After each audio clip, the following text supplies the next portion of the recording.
Permítanme pedirles que vayan a sus Biblias a Primera de Pedro capítulo 1 y versículos 14 al 16, donde tenemos el texto base con el cual comenzamos el domingo pasado y con el cual vamos a iniciar el día de hoy. Cuando encuentre Primera de Pedro capítulo 1 y versículo 14 al 16, le ruego que se pueda poner de pie. Y vamos, Señor amado, en tu divina presencia a leerlo en el nombre tuyo, Jesucristo, y con todo nuestro amor para gloria de tu obra en la cruz.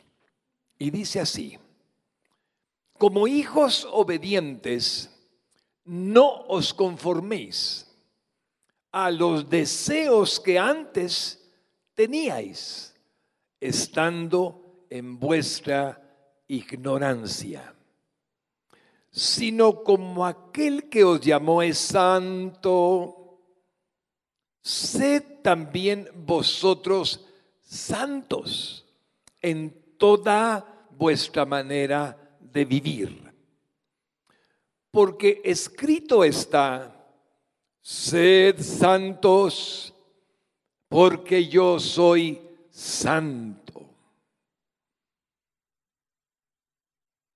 El domingo pasado pudimos avanzar en el tema de la santidad del cristiano en 2 puntos solamente. El primero fue el título: el desagrado acerca de la predicación de la santidad. Y lo puse intencionalmente para mostrarles con toda evidencia histórica que es un tema que el día de hoy no es popular. La cristiandad ha tomado con ligereza el anhelo divino de que seamos santos y les parece cursi, palabra tan común y tan vulgar. Les parece que no es para tanto y que seamos cristianos alegres, contentos, felices, en lugar de ser santos. Interesante, pero así desde el siglo XIX aconteció. No se trata de algo nuevo. El día domingo anterior hablé del doctor Stuart Holden, que en 1880 en Escocia se encontró con un hombre que salió de la congregación después de haber predicado él sobre la santidad, a reclamarle al siervo del Señor que por qué trataba tanto el tema de hacernos conforme a la imagen de Cristo. Que a él le bastaba con ser salvo, ir al cielo cuando se muriera, tener el perdón de pecados y ya. El doctor Stuart Holden le dijo: ciertamente, si esa fuera la forma de pensar de todos, el Señor no podría mostrarles a otros las virtudes que dio a los que tienen a Cristo en el corazón. Usted puede estar contento y satisfecho con ser salvo. La pregunta es: ¿qué piensa Dios? ¿Está Él satisfecho con que usted sea satisfecho de ser salvo o Él demandará de usted algo más? Esa es la pregunta. Y dice la persona que escribió este libro de historias de la cristiandad en la época de los siglos XIX y XVIII, que justamente aquel hombre bajó la mirada y le dijo al doctor Holden que le pedía perdón. Entonces es un tema que no es agradable. Nos gusta más bien lo que puede ser más sencillo, más fácil que una vida consagrada. Pero Dios anhela su consagración. Dios anhela su purificación. Dios anhela que usted sea santo. El segundo tema que vimos fue la necesidad de la santidad en el cristiano. Y abarcamos bastante respecto a por qué es necesaria la santidad en el cristiano. Ya dije en la introducción algo muy sencillo, Pero dígame usted, ¿qué hace la diferencia delante de los ojos de la gente que no tiene a Cristo en el corazón? Cuando los cristianos son tan parecidos a los mundanos, tan parecidos, que no notan ninguna diferencia. Entonces, ¿qué es? Una religión. Se llaman evangélicos y así nos tratan. No han visto algo que les convenza de que de verdad, siendo diferentes en el sentido de mantenernos en pureza, puedan imitar o buscar lo que Dios tiene como su única tarjeta, carta de presentación: su iglesia. Usted. A veces pensamos en la iglesia como un edificio, como un monumento, pero la iglesia no es eso. Este hotel se consagra a Dios cuando lo usamos para una iglesia y vive el Señor que aquí está. La iglesia no es esto, la iglesia es usted. Entonces, cuando la iglesia se manifiesta delante de los hombres, tiene que tener una característica única, que es la que distingue al mundo de la iglesia misma. Y la única distinción para Dios es santidad. Es decir, el estar consciente de que Él nos apartó, nos separó, nos sacó del mundo, nos limpió, nos perdonó, nos dio su Santo Espíritu, mora en nosotros, y ahora, aunque la carne aún sigue siendo carne y nunca se convertirá, la carne nunca va a ser buena, nunca. Van a glorificar el cuerpo para que la carne deje de existir. Sea una bendición cuando no tengamos tentación. El espíritu que mora se enseñorea en la carne y somos llenos de amor, de paz, de gozo, de bondad, de benignidad, de mansedumbre, de dominio propio, de fe, de todo fruto del Espíritu Santo. Eso es la necesidad de la santidad en el cristiano. Y desarrollamos el tema hasta llegar a la última cita, que voy a permitirles repetirles donde nos quedamos el domingo anterior. Primera de Pedro, capítulo 4 y versículos 1 al 5. Dice así el texto sagrado: puesto que Cristo ha padecido por nosotros en la carne, sufrió todo sufrimiento, dolió su cuerpo como ningún hombre ha sido dolido, y además murió. Vosotros también armaos del mismo pensamiento, pues quien ha padecido en la carne terminó con el pecado. Deténgase un momento ahí, analícelo un momentito. Si Cristo llevó su pecado y mi pecado sobre Él en la cruz del Calvario, su pecado cayó sobre Él. Por lo tanto, usted ya no es esclavo del pecado. Aún quiere pecar su carne, ciertamente, pero usted ya no está sujeta a la carne, a la esclavitud que antes teníamos. ¿Cuántas veces oyó a alguien decir: ya no lo vuelvo a hacer, ya no lo vuelvo a hacer? Y volví a hacerlo. ¿Cuántas veces escuché eso con mis oídos? Pero cuando decimos Él llevó en su propio cuerpo nuestros pecados, somos libres. Y si lo entendemos espiritualmente, entonces somos libres. Tomemos por fe la palabra que dice que Él nos libertó, nos liberó del pecado, porque nuestros pecados cayeron sobre Él. Ese texto es muy importante de comprender. Tenemos autoridad espiritual, poder espiritual, nada más que de Él para hacer que nuestra carne no siga pecando. Hablo de pecar de hecho.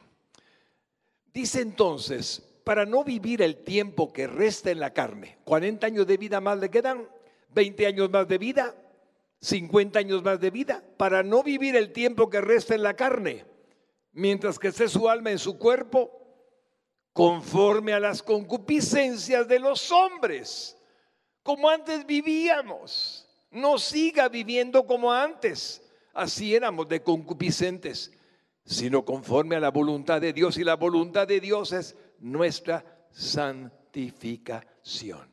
Mira el versículo que sigue. Baste ya el tiempo pasado para haber hecho lo que agrada a los gentiles. Ya basta, mi hermano lindo. En el pasado usted y yo hicimos todo lo que no debíamos de haber hecho, pero lo hicimos. Entonces basta ya el tiempo pasado. Suficiente tuvimos con andar en el lodo cenagoso, con andar en lo que no es más que pecado, andando en lascivias. Hermanos lindos, concupiscencias. Noten que son pecados sexuales, embriagueces, borracheras, orgías, disipación, cosas que hacíamos, y abominables idolatrías. Aquí entre nosotros hay muchos que fuimos idólatras. Baste ya el tiempo pasado para eso. A estos les parece cosa extraña que vosotros no corráis con ellos en el mismo desenfreno de disolución.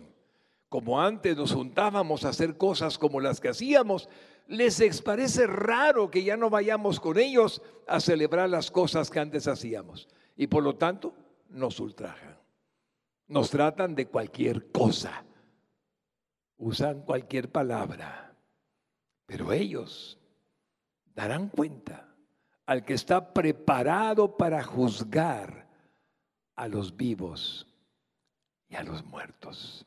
Nadie se escapará del juicio final en el trono blanco. Estas son palabras de exhortación con las que terminamos el domingo anterior. El apóstol Pedro, lleno del Espíritu Santo, sigue creyendo y sigue dándonos la verdad de la necesidad de la santidad en el cristiano, que de parte de Dios es algo esencial. El mundo no creerá si nosotros nos comportamos como mundanos siendo cristianos. Tan sencillo. El mundo no creerá si nuestro comportamiento es igual que el mundano siendo cristianos. El testimonio de nuestra vida es la carta de presentación del reino de Dios, del reino de los cielos, ya que somos cristianos por voluntad divina. Aquí hay un punto clave, mi hermanita amada, mi hermanito lindo.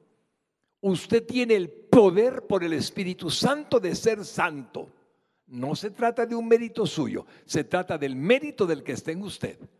Por lo tanto, ese poder que tiene, que es el mismo Dios morador, usted fue elegido por voluntad divina para exhibirlo, para mostrarlo. Quiero que note el compromiso que tiene. Hay en el mundo 7,000 millones de habitantes.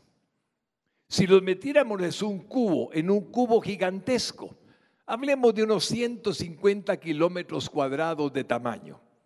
Es decir, de aquí, por ejemplo, a la distancia de 150 kilómetros, de alto, de lado, por cada lado del cubo. Metamos 7,000 millones de personas y caben. Todos caben en ese cubo. ¿Sabe qué dice la Biblia de todos los que están en esta tierra? Están destituidos de la gloria de Dios por cuanto todos pecaron. Eso dice Dios. Así es que no hay injusticia. Por cuanto todos pecaron, 7,000 millones están destituidos de la gloria de Dios. Y todos somos pecadores.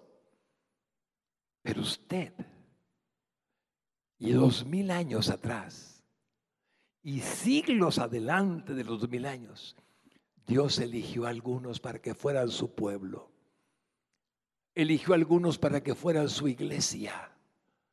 Eligió a algunos para que salieran dentro de ese cubo, sacados por el poder de Dios mediante el lavamiento de pecados que en la sangre del Señor Jesucristo se obtuvo en la cruz del Calvario, los sacó, los separó, los apartó y les dio potestad de ser hechos hijos de Dios, engendrándoles por el Espíritu Santo, naciendo de nuevo y siendo criaturas diferentes. El mundo tiene a hombres naturales y a hombres que tienen a Cristo en el corazón. No son hombres naturales, son nuevas criaturas que no existían antes de que Cristo morara en el corazón del hombre. Lo sacó.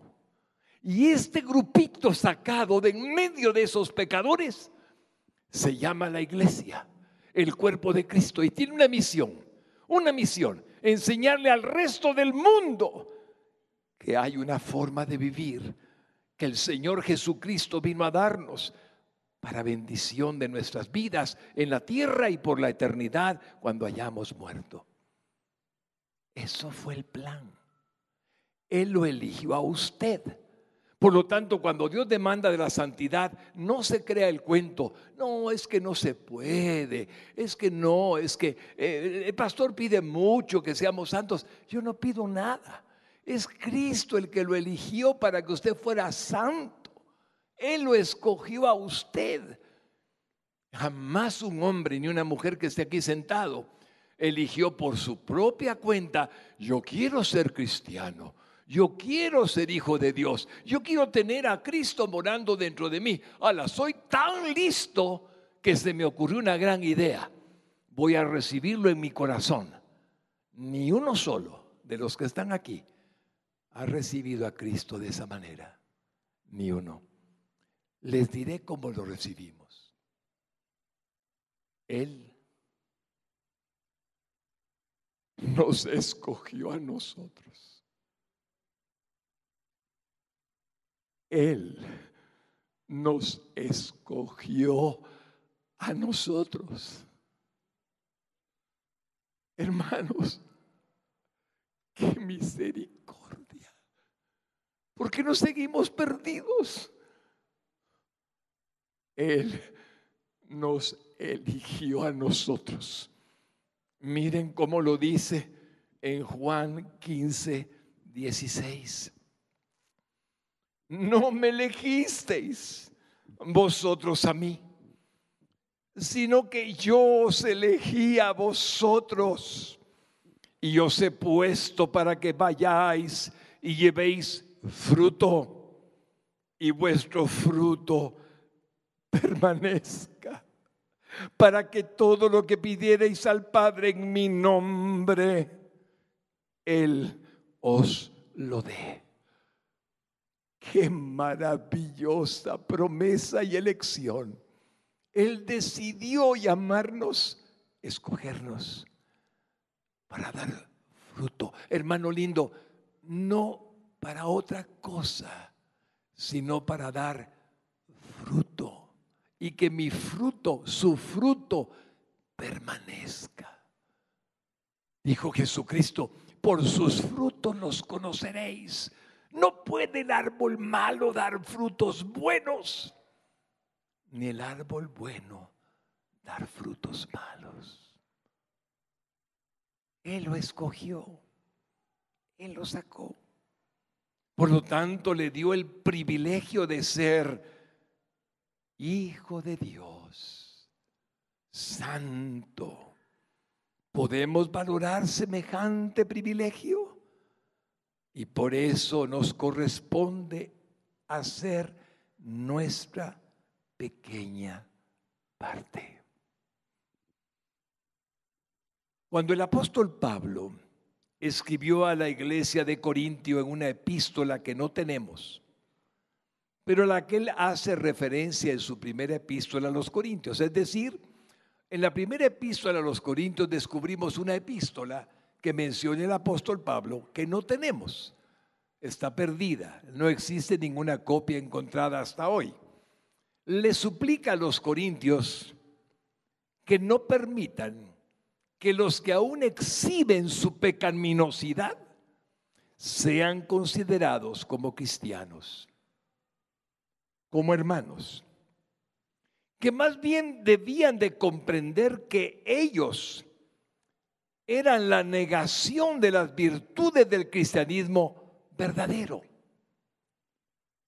Que los que eran cierta y verdaderamente cristianos exhibirían el fruto de serlo y no negarían al Cristo divino morando en ellos. Que por lo tanto, no todos los que se decían ser cristianos, aunque fueran miembros de la iglesia de Corinto, lo eran realmente. Iglesia linda, hace muchos años yo tomé una decisión. Lleno del Espíritu Santo de Dios, tomé una decisión.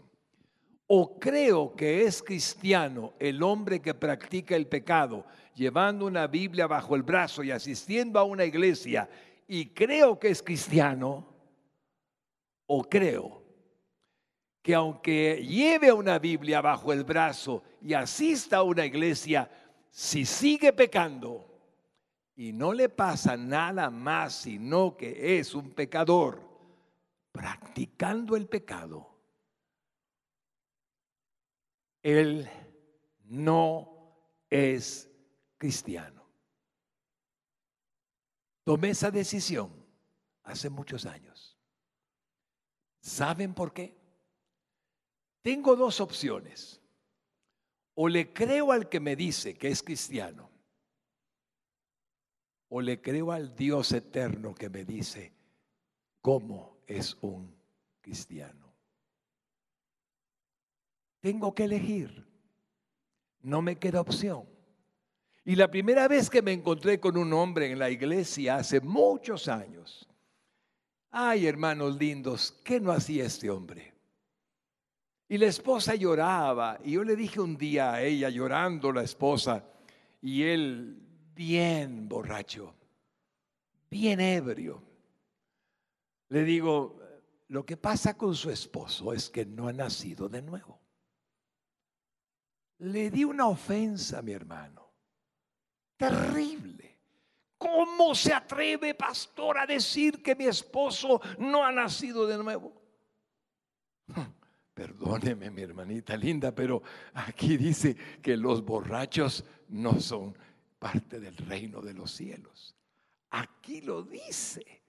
Yo tengo que escoger a quién le creo. Si a usted que cree que él es cristiano, o yo que veo en la Biblia que no lo es.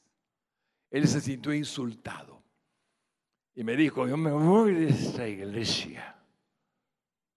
Gracias a Dios, dije yo. Qué bueno. Porque confundía a medio mundo. Hermanos, abran el entendimiento. Mi corazón está lleno de misericordia. Amo al ser humano, amo al pecador, amo al que peca.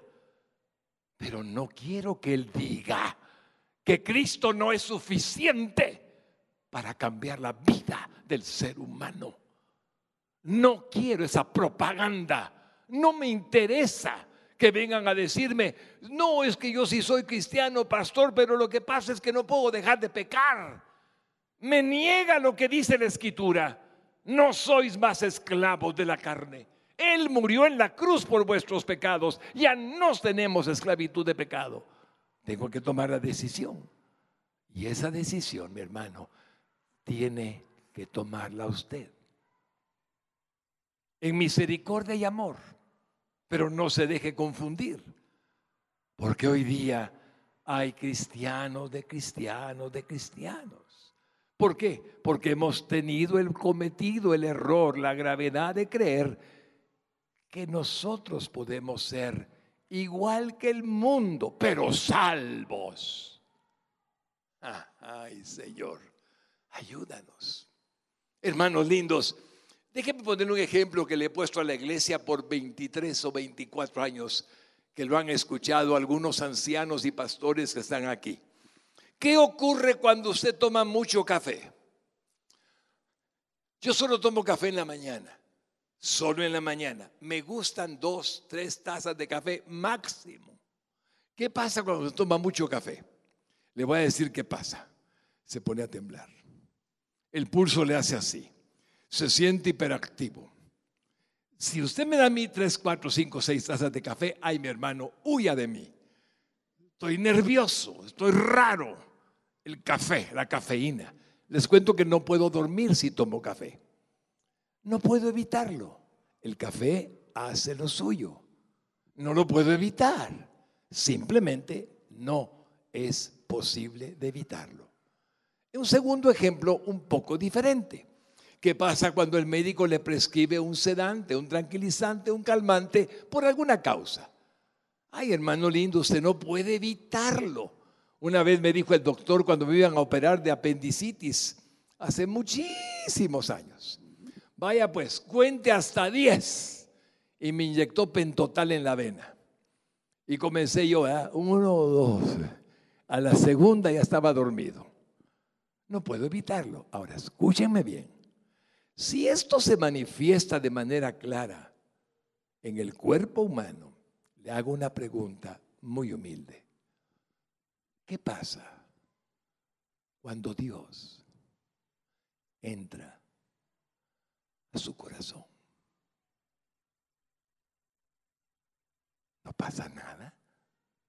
¿Quién dice esa mentira? ¿Qué pasa cuando Dios entró a su corazón? Si me permite recordarle el nuevo nacimiento, usted estaba lleno del amor de Dios, perdonando a medio mundo que lo había ofendido. Gozosa, alegre estaba su vida, su alma, su espíritu, porque había sido perdonado, porque Cristo había entrado.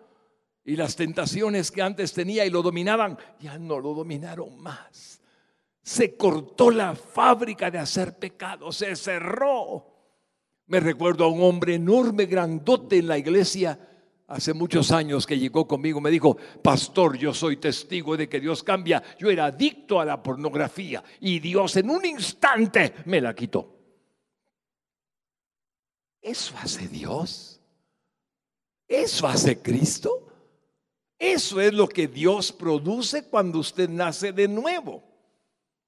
Que nosotros como humanos toleremos las cosas y comencemos a sentirnos como cómodos porque somos tan llenos de gozo y comenzamos a hacer las cosas que a Dios no le agradan y comenzamos a hacer cosas que a Él no le parecen y después aparentamos ya conflicto y será que sí, será que no. No tiene nada que ver con lo que Dios hizo.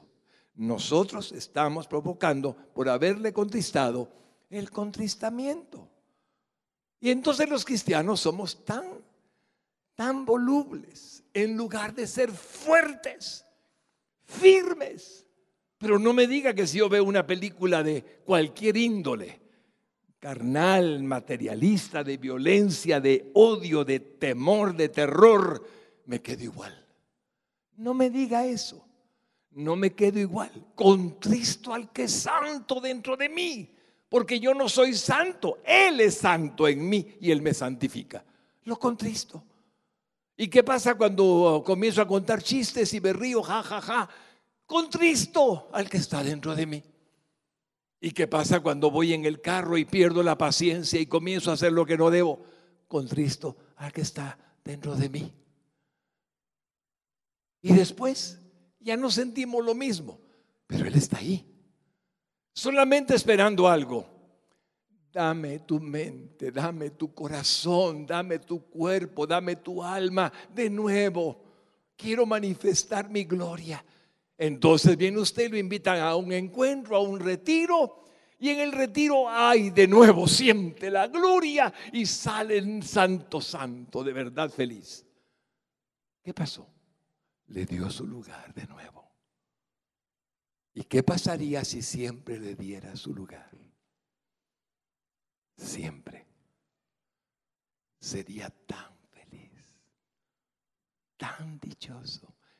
Eso es ser santo.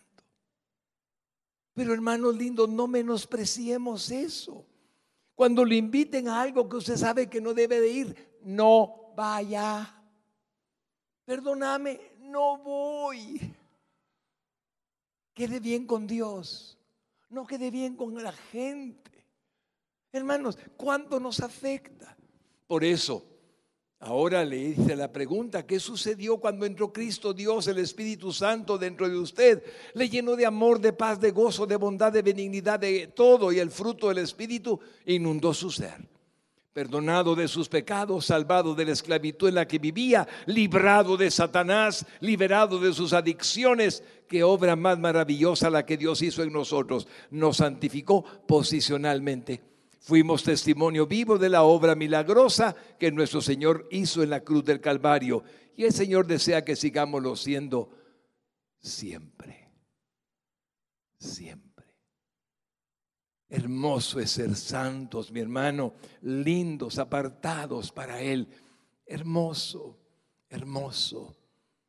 El apóstol Pablo se encontró un día un grupo de personas comiendo con un pecador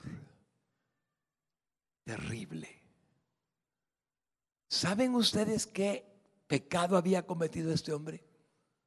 Era miembro de la iglesia. Y los miembros de la iglesia estaban con él comiendo la comida, compartiéndola. Y todos sabían que este hombre estaba acostándose con la mujer de su padre. Un pecado terrible que ni aún se nombra entre los gentiles. Y lo tenían, ay, como un hermanito lindo. ¿Sabe qué hace Pablo? Escribe una epístola en la primera de Corintios capítulo 5, tan fuerte, mi hermano, que tiene que pensar lo que va a escuchar. Mire el capítulo 5 y versículos 9 al 13. Os he escrito por carta, la que no tenemos, que les cuento que está perdida, que no os juntéis con quienes, hermanos lindos.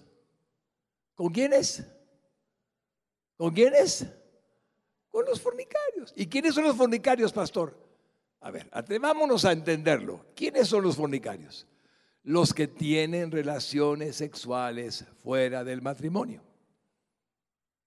Esos son los fornicarios. Usted puede decir, pastor, abundan. Ciertamente abundan. Pero dice el Señor, no se junten con los fornicarios. Si ustedes son cristianos, no lo hagan. Pero mire cómo aclara. No absolutamente con los fornicarios de este mundo. Yo entro a un lugar donde hay una venta de pizza, una venta de hamburguesas, una venta de pollo, y ahí a saber cuántos fornicarios hay. Entonces, no digo que no se junten con los fornicarios de este mundo. No estoy diciendo eso. O con los avaros. El avaro quiere más y más y más y más. Ese es idólatra, mi hermano. Quiere más. O con los ladrones. Wow. O con los idólatras. Está escrito, mi hermano. No es idea mía. No se junten con los idólatras. Pues en tal caso, les sería necesario salir del mundo, porque en el mundo hay de todo eso. Más bien, os escribí que no os juntéis con ninguno que llamándose hermano fuere fornicario, o avaro, o idólatra, o maldiciente, o borracho, o ladrón. Con el tal ni aún comáis. Porque, ¿qué razón tendría yo para juzgar a los que están fuera, ahí en el mundo, llenos de pecados? ¿No juzgáis vosotros a los que están dentro? ¿A los que se dicen cristianos? Porque a los que están fuera, Dios juzgará. Quitad pues a ese perverso de entre vosotros. Le dice perverso. Ese es el tema del mundo, perversión en el mundo, perverso. No dice hermano, no dice cristiano. Hermanos lindos, este texto es tan importante de entender. ¿Cuál es el propósito por que el Espíritu Santo lo dejó escrito?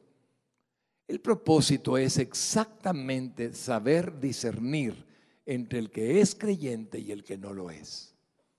Hay muchos que se dicen que son cristianos, pero el Señor les dice no. Ustedes son religiosos, nada más, religiosos. Hermanos, ¿se fijaron en lo que dice el versículo 12? Juzgad, discernid. Hay algunos que están adentro, pero son de afuera. No son parte de la iglesia de Cristo, aunque estén con ustedes. Y la pregunta lógica es esta: ¿cómo saberlo? Le digo cómo. Por la santidad de un creyente. Por la santidad de la vida de un creyente. Por eso, sí, mi hermano, la santidad es una necesidad en la vida del cristiano. Ahora, ¿se imagina cómo puede sonar esta predicación en un mundo de tanta tolerancia? Ay, el pastor es tan intolerante.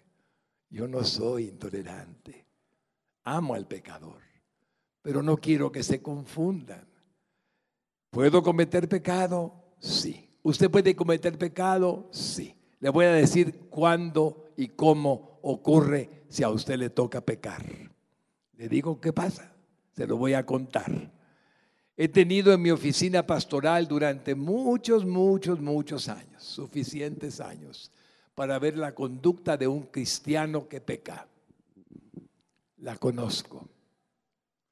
Llegan conmigo completamente arrepentidos. Pastor, cometí un pecado y no aguanto más.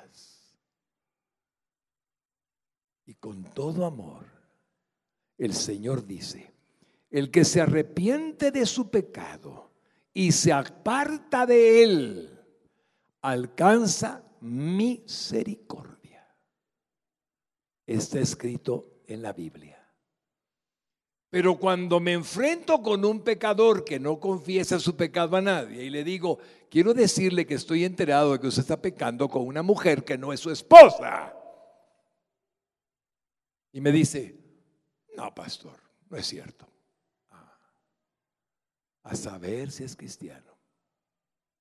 A saber. No hay arrepentimiento. No hay. Me contaron que usted estuvo haciendo algo que no fue correcto. No, pastor, para nada, no es cierto. Aquí están las evidencias. Bueno, es que mire, excusas, pretextos. No hay arrepentimiento. ¿Notan la diferencia? Mientras que uno llega arrepentido, el otro se hace el desentendido. Por sus frutos los conoceréis. Que puedo pecar, yo puedo pecar.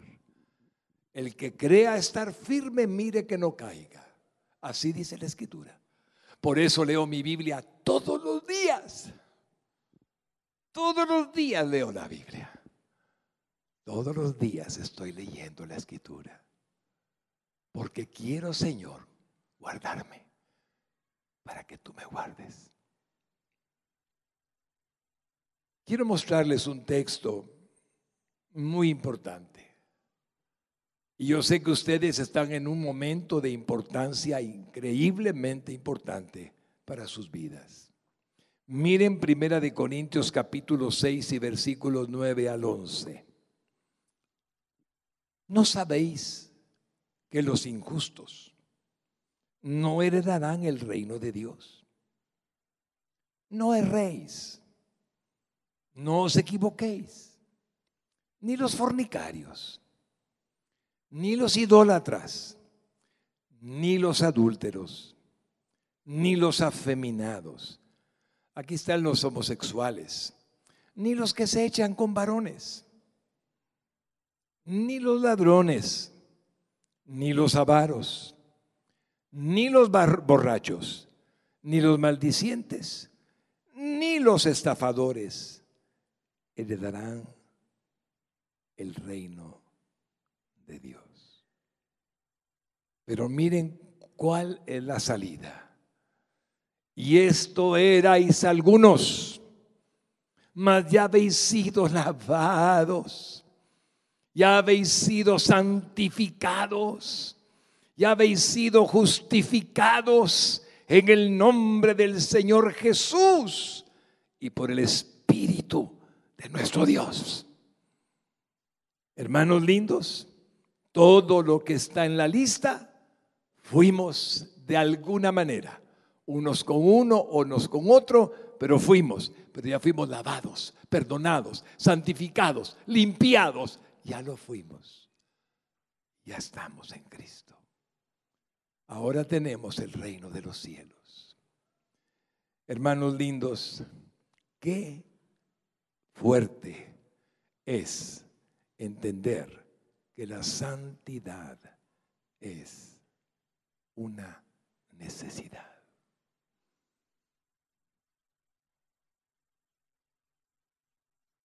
Quiero agradecerle al Espíritu Santo que me dé libertad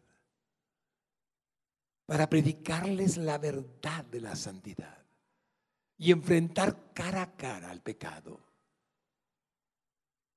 Hermanos lindos, usted puede cometer pecado y yo también. No me excluya, por favor. Pero hay uno que me sostiene, que me guarda, que me protege, siempre y cuando yo mismo, dice la Escritura, me guarde. La clave es que yo me guarde, que usted se guarde. Déjeme ponerle un ejemplo que le va a servir de mucho a su vida, de mucho. Hace muchos años veíamos con mi tía Linda un programa de televisión donde aparecía un gran predicador, alguien que cantaba precioso al Señor y predicaba de manera preciosa al Señor.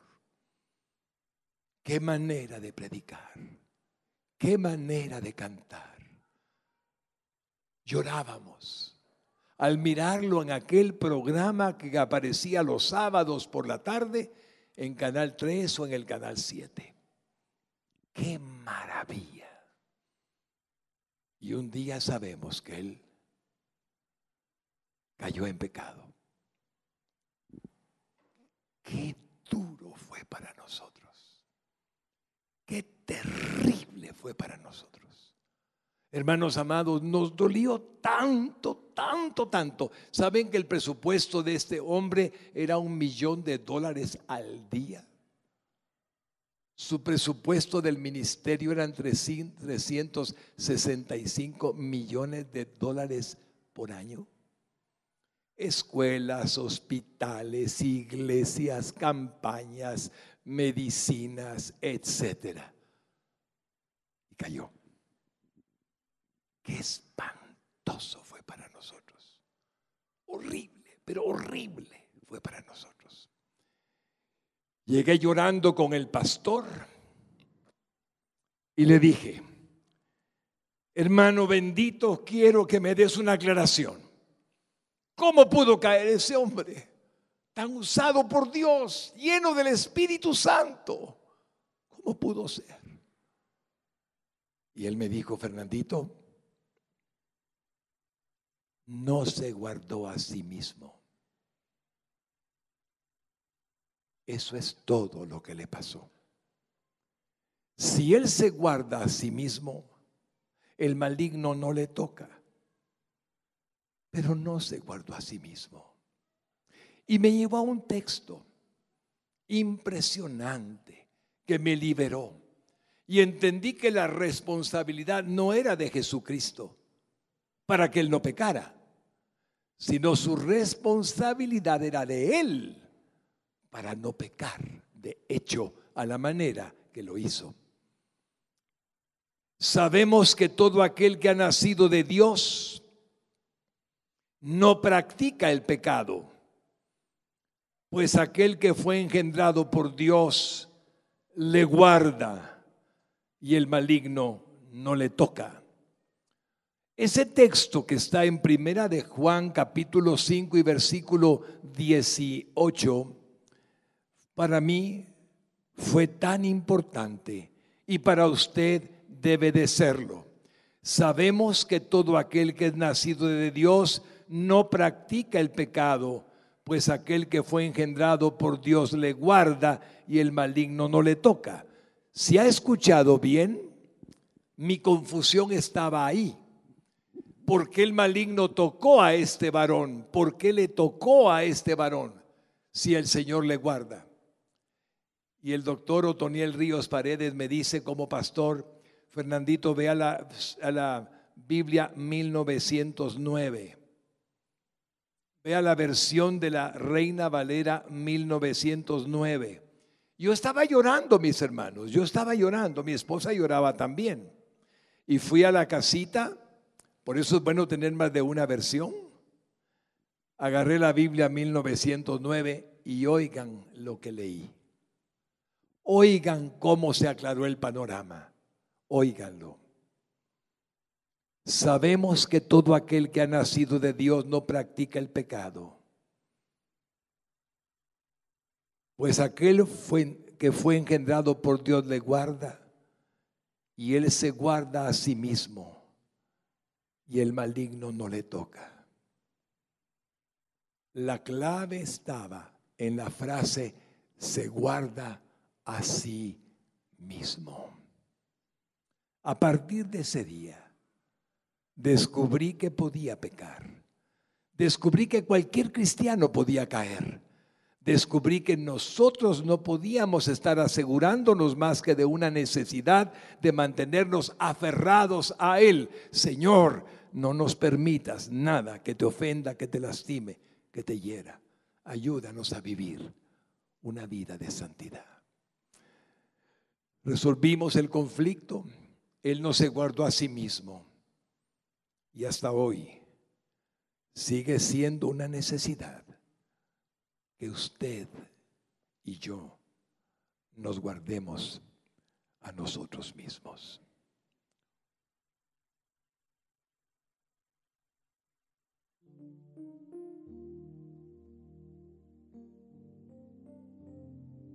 Esta predicación, en el punto que hemos acabado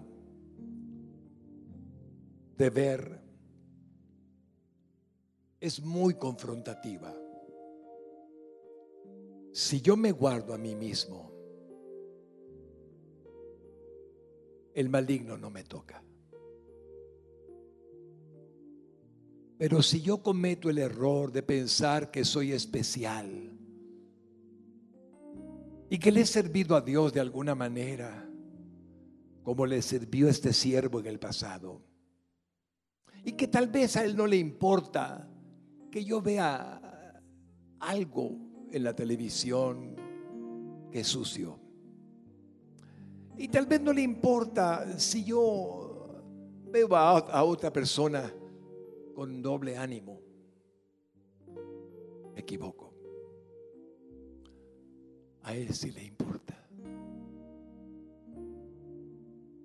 A él sí le importa. La santidad es una decisión de vida. La santidad es una decisión de vivir para Cristo. La santidad es una decisión de mantenernos sin mancha y sin arruga todo el tiempo que podemos. Y ese tiempo es ahora, hoy.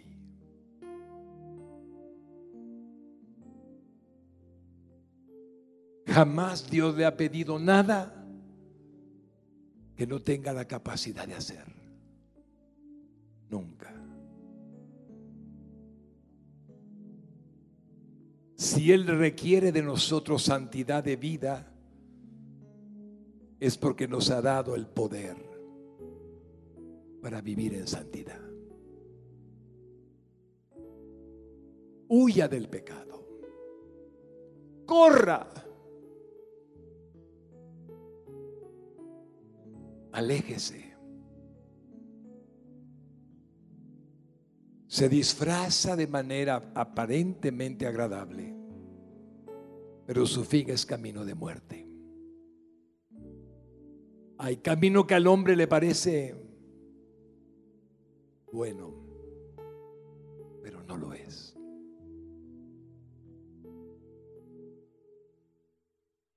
Llevo 24 años predicando la palabra en la iglesia, 30 años de convertido y un poco más. Y Dios me ha mostrado que Él no ha cambiado. Si menospreciamos el valor de la santidad de vida y nos dejamos inclinar un poquito nada más, solo un poquito, estamos en peligro. Volvamos de nuevo al lugar.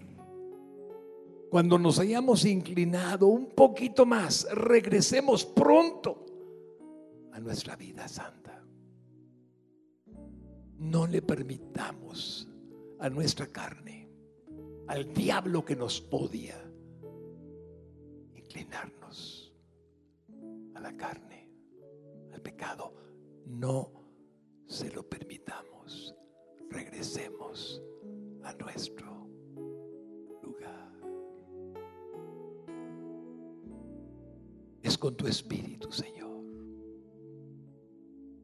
Es con tu poder. Es con tu amor.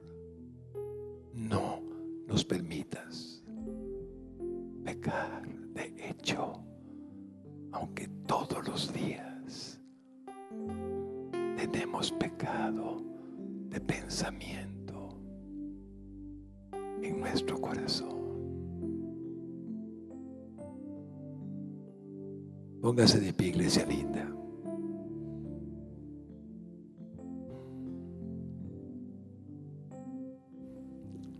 ¿Pueden hacer esto conmigo?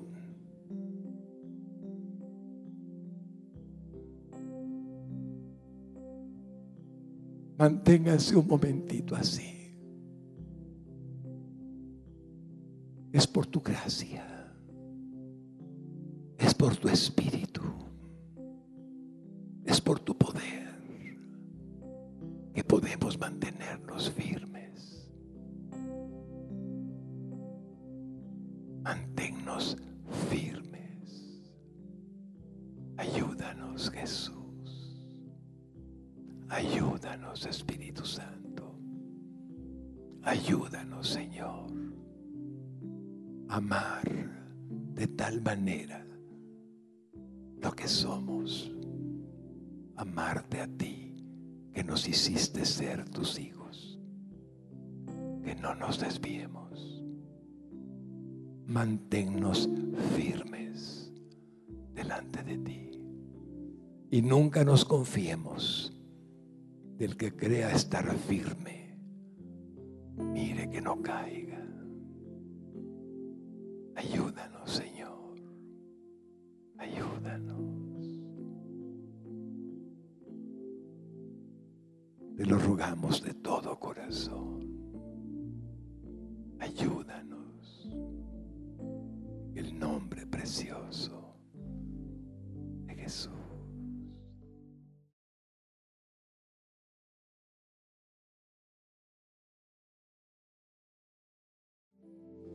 Bendice, Señor, a cada uno de mis hermanos. Por amor a ti te lo pido con todo mi corazón. Y si algún hombre o mujer estuviera en esta mañana en la congregación y ha escuchado de la santidad, pero no tiene forma de ponerla en práctica porque no tiene a Cristo en su corazón, es el momento de recibirlo como su único y suficiente Salvador. Es el momento de pedirle perdón por sus pecados y pedirle que venga a morar a su corazón, si tan solo lo confiesa como su Señor y su Salvador. Haré una oración. Permítame hacerla para pedirle que la repita el que por primera vez recibirá a Cristo en su corazón. Padre Santo, en el nombre de Jesús, diga conmigo: hoy vengo a pedirte perdón por mis pecados. Me arrepiento de todo corazón, de todo lo malo que he hecho, y declaro a Jesucristo como mi Salvador. Sé que Él vino a este mundo a morir en la cruz del Calvario, a tomar mi lugar, y por medio de su muerte hoy recibo el perdón de mis pecados, porque Él murió para que yo fuera salvo. Su sangre me limpia de toda maldad y recibo la salvación y la vida eterna, porque sé que resucitó al tercer día y está vivo y es Dios. Entra, Señor, a mi corazón, hazme una nueva criatura a partir de hoy. Con todo mi amor te lo pido, en el nombre de Jesús. Amén y amén.